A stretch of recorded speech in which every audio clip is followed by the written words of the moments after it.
Good afternoon, my fellow Benedictine co-students. Before I begin with my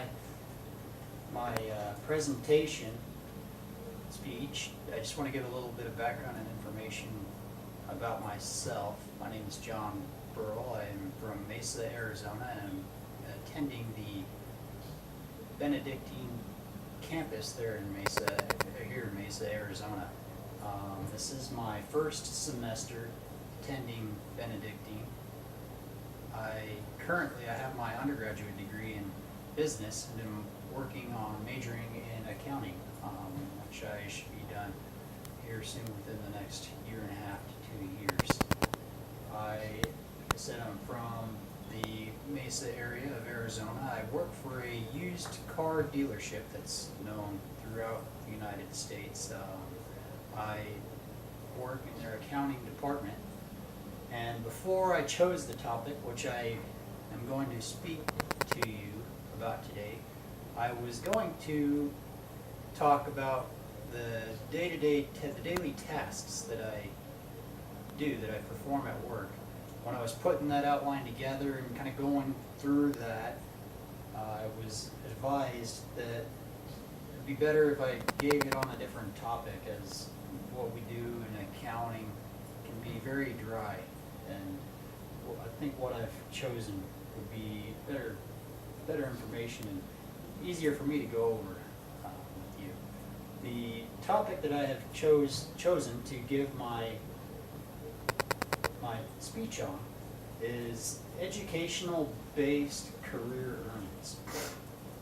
What I've done, I've drawn a graph out, which it's kind of hard to see on the video, so I'll kind of go through and I'll point to the different sections as I go over it.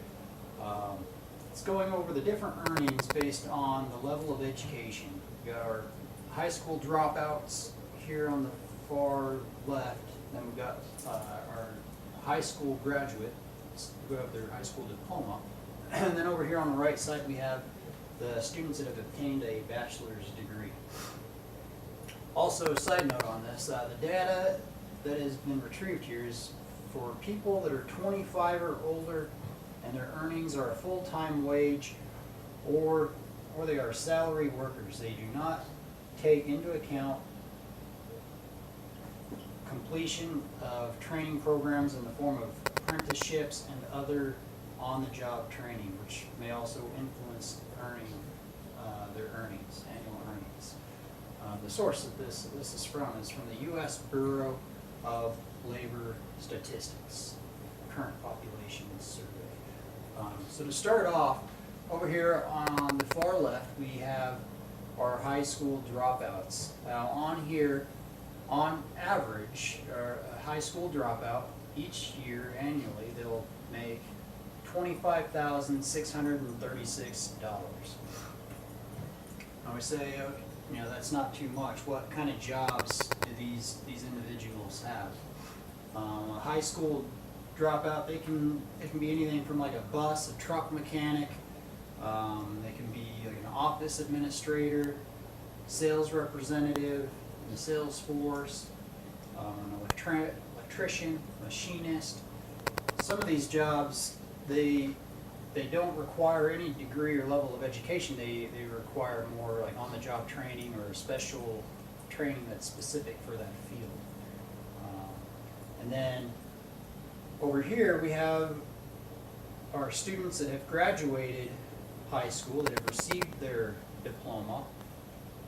We can see that they make a good, nearly almost $10,000 more than what a high school dropout would make. On average, the average annual income for a high school graduate is $35,256. Quite a bit more than the $25,636 of a high school dropout. With the high school diploma or high school graduate, some jobs that they may obtain, they can be anything from like a social worker, they could be a hairstylist, web developer, plumber, pest control worker, receptionist, any job that doesn't require any high degree or anything college related.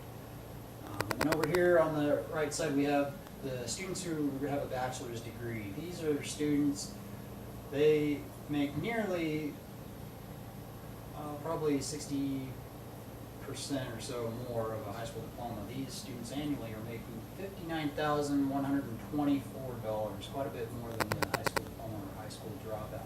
These are people with higher education.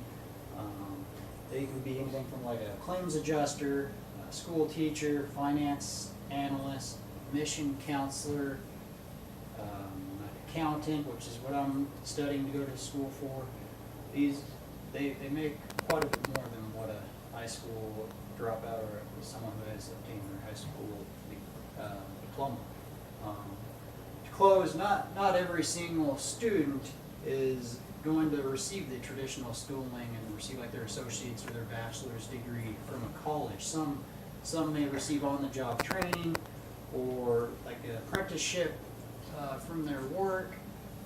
They receive this to receive the training that they need.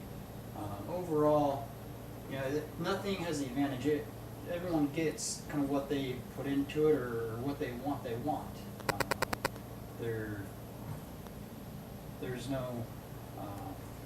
There's no preference, I guess you can say.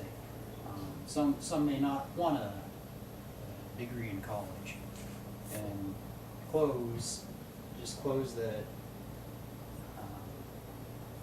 everyone gets out of it kind of what they want and what they're intending to get.